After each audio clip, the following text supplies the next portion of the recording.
Hola queridos alumnos de quinto año básico, hoy día tengo para ustedes una clase en la cual vamos a conocer cuáles son los aspectos centrales de la guerra de Arauco y de la resistencia mapuche. Por eso quiero hoy día compartir con ustedes una presentación en la cual vamos a viajar por este mundo de la resistencia y de la guerra de Arauco y de todo lo que hemos conocido. Por lo tanto, vamos a comenzar este nuevo desafío en el cual vamos a hablar de este concepto de resistencia. Cuando hablamos de resistencia, hablamos de la oposición. ¿Por qué se genera esta oposición y por qué llegamos a tener una guerra para poder generar un buen avance en nuestro país? Y para eso es muy necesario recordar que la guerra de Arauco fue un conflicto. Y aquí es interesante ver dos puntos. Un conflicto que enfrentó a los españoles y a los mapuches, producto de una dominación que quería hacer España a la llegada de la conquista de nuestro país. Este conflicto duró casi 3 siglos y de ello se tiene referencia respecto a los historiadores que conocieron este proceso o que se dedicaron a estudiar luego de los episodios que habían ocurrido. Y para esto se generó una situación de una relevancia en las fronteras, es decir, el objetivo era hacer una historia hispano-criolla y eso generaba conflictos porque ya las personas que viven en nuestro país, como era el caso de los mapuches, que era uno de los territorios que tenían ellos y que tenían costumbres, también les costaba ser parte de lo que los otros querían impedir o que querían realizar. Así que por lo tanto, esta guerra de Arauco tuvo varias etapas y fue una guerra tan prolongada que duró tanto tiempo que pasó por una guerra ofensiva, por una defensiva, hasta llegar a una vida fronteriza. Es decir, primero tuvimos una guerra en la cual no se ponían de acuerdo porque se imponían las cosas, después pasamos a tener un poco de acuerdo hasta llegar finalmente a generar estos parlamentos que ayudaron.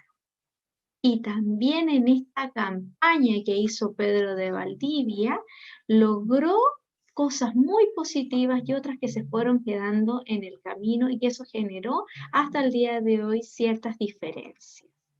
Cuando hablamos del primer proceso ofensivo, estamos hablando de 3 términos importantes.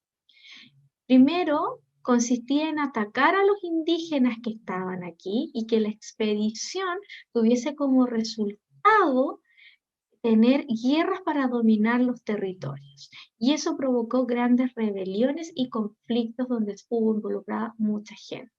Por eso se creó un ejército profesional, donde estaban a cargo de la tranquilidad del territorio. La estrategia era ir a través de la retaguardia, ir aumentando dominación para que la gente generara este temor. Y ese temor generó la esclavitud, porque la gente tuvo que hacer lo que ellos decían. Y esa esclavitud para los indígenas era solo para aquellos que no querían seguir las reglas encomendadas por los españoles a la llegada a nuestro territorio. Y eso generó más violencia y problemas con el territorio mapuche. En la segunda parte, llamada defensiva, estamos hablando de varios términos importantes, porque ahí se encargaba o el plan era reducir a estos indígenas, pero a través de la prédica de los misioneros. Trajeron gente de la Iglesia Católica y ellos intercedieron para que la gente que estuviese aquí comprendiera que lo que ellos querían era generar, en vez de conflicto, enseñanzas. Pero lamentablemente ya veníamos de un episodio ofensivo en el cual se había destinado lo que ellos querían. Y esto generó el fin de la esclavitud indígena, es decir, tuvieron deberes, derechos y pudieron hacer su vida más normal.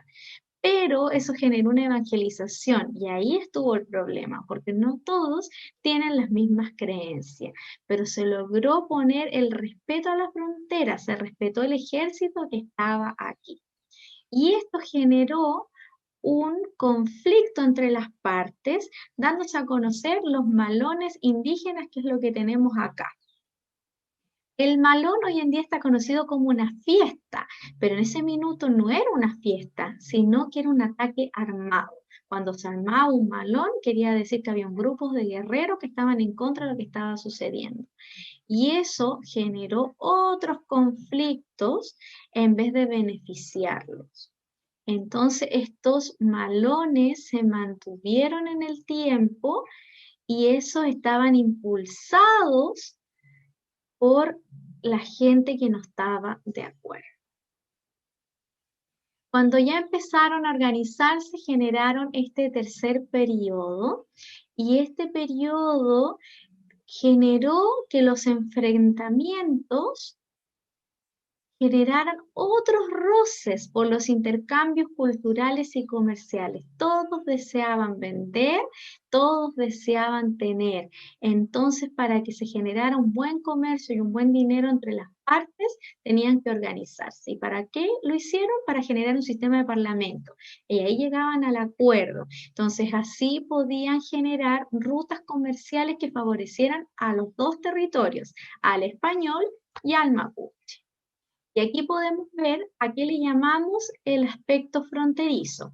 Aquí tenemos al territorio español, aquí tenemos al territorio mapuche y aquí tenemos el acuerdo, es decir, ellos intercambiaban ciertos elementos. Por ejemplo, los españoles producían el metal y el aguardiente y ellos hacían un intercambio con el territorio mapuche que hacía ponto y ganado, y llegaron al acuerdo que entre ellos se mezclaba todo esto y obtenían entonces estas facilidades económicas. Y aquí se crea el concepto del área del mestizaje, es decir, que españoles con mapuches comenzaron a tener relaciones entre culturas, por lo tanto, se juntaron las mezclas sanguíneas y eso generó el nacimiento de otras personas que tenían sangre española con la sangre mapuche, y eso le vamos a llamar el mestizaje.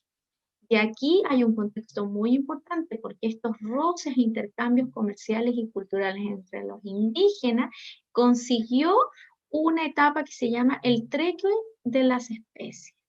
Entonces, si podemos sacar algo positivo de todo este proceso que vivieron nuestros antepasados, es que el territorio llegó a organizarse, a generar estos trueques y a generar el concepto de mestizaje que hoy conocemos y que es parte de nuestra idiosincrasia chilena.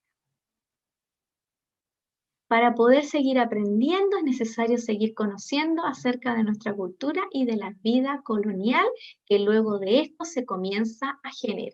Nos vemos en la próxima.